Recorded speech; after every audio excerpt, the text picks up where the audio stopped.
ঘাটাল বিধানসভায় নির্বাচনী প্রচারে অভিনব উদ্যোগ নিলেন তৃণমূল কংগ্রেসের প্রার্থী শ্যামলী সর্দার।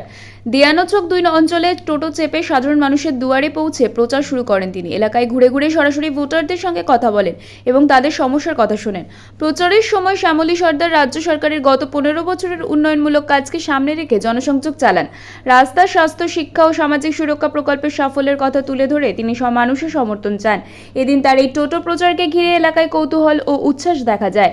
স্থানীয় বাসিন্দারাও এগিয়ে এসে প্রার্থীর সঙ্গে কথা বলেন এবং নিজেদের মতামত জানান। নির্বাচনের আগে এভাবেই সাধারণ মানুষের কাছে পৌঁছে নিজেদের অবস্থান আরও মজবুত করতে চাইছে তৃণমূল কংগ্রেস।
ওরা তো গ্রাউন্ডটাই ঘুরাতে পারছে, তাহলে তো ভালো কিন্তু।